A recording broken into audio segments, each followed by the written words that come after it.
Brockton Public Schools in 2007. And what changes or future directions would you like to see implemented for the system? And we'll start with candidate Stewart. 1 minute, please keep an eye on the timer, and then we'll have our 4 minutes of exchange. I think the Brockton Public Schools, the elementary schools, are incredibly strong. My son, when I adopted him, he was 7. He's now 15. He's gone through all of the public school system here in Brockton, from elementary, middle, and now he's a freshman in Brockton High, and he's on the swim team. Actually not swim, he's in the marching band. So elementary is strong. Junior high has always been the weakest link in the public school system, and the superintendent, to his credit, I believe, made a smart move to move the system from junior highs to middle schools and K through 8. So he's experimenting different options there. We're one of the, I believe, only the 2 districts in the Commonwealth that has junior highs. The high school works well for some, it fails others.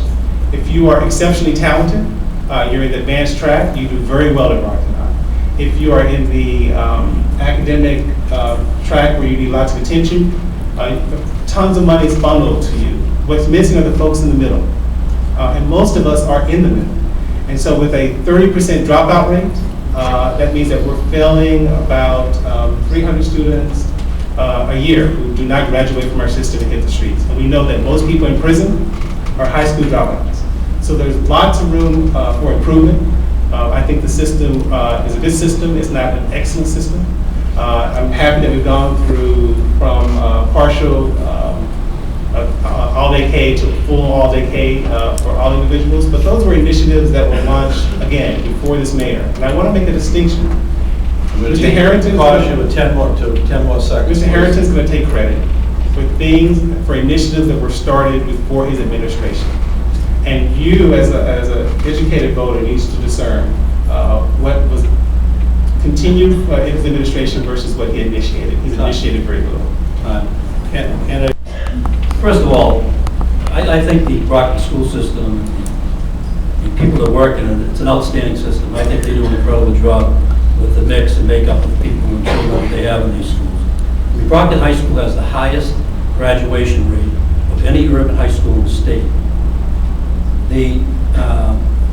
Some of the programs, earlier Mr. Stewart mentioned about talking to the president of Caris Good Sam Hospital about there's $50 an hour jobs available at the hospital and nobody's trained to do it.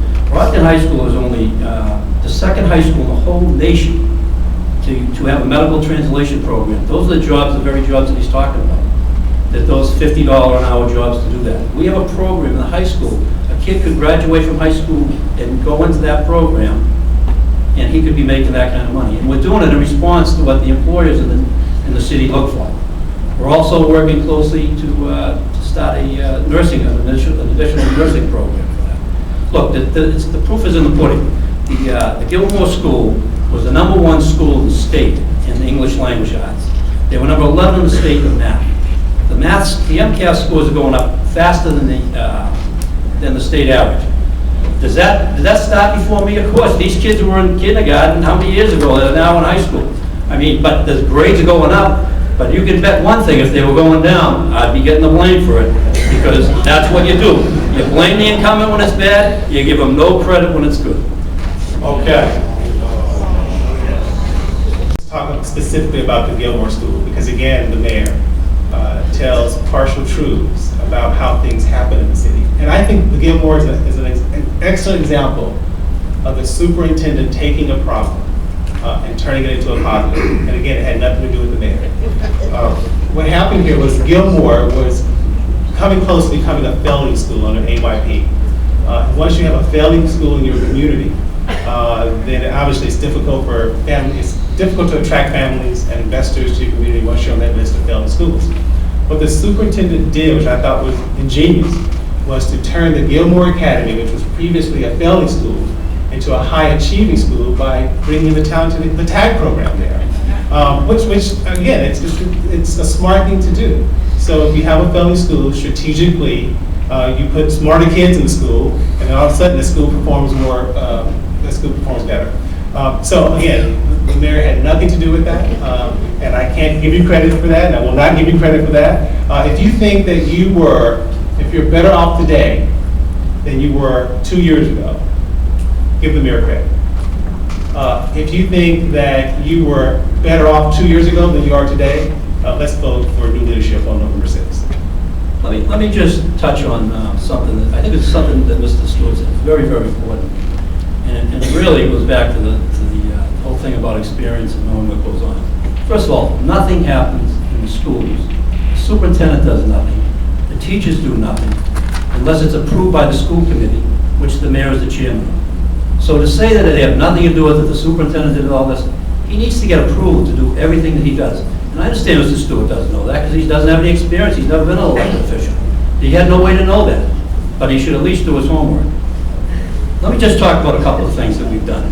And let me tell you one thing. Since I have been mayor, so I guess I can take credit for this, we've added 18 full-day kindergartens. We're up to 90% of the kids have an option to have full-day kindergarten.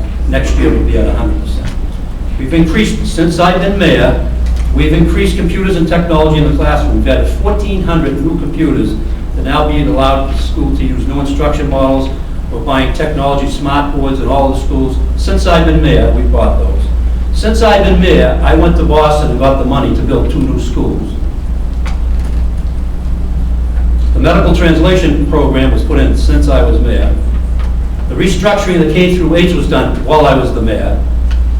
The new K through 6 reading program, which is a national model, was done this year. I think I was the mayor. We've increased foreign language opportunities. We brought Chinese and Portuguese language to the Brockton schools since I've been mayor.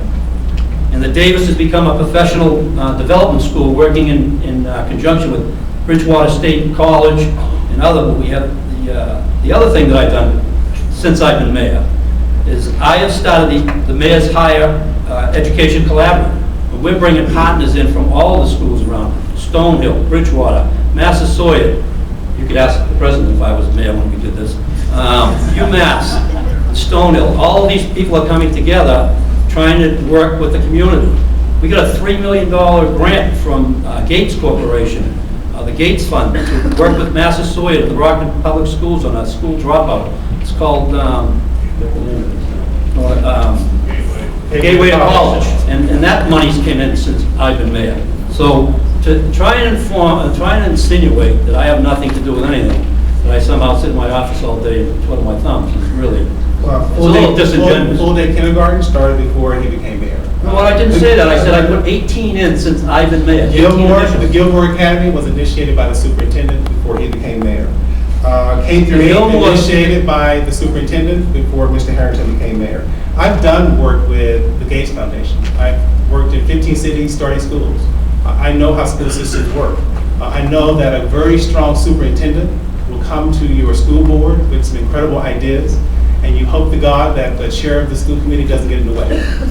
So I understand how the process works. Gateway to College, I know the program for Gateway to College because they're part of the Alternative High School Initiative that I've worked with, funded by the Gates Foundation. Yeah, we are at a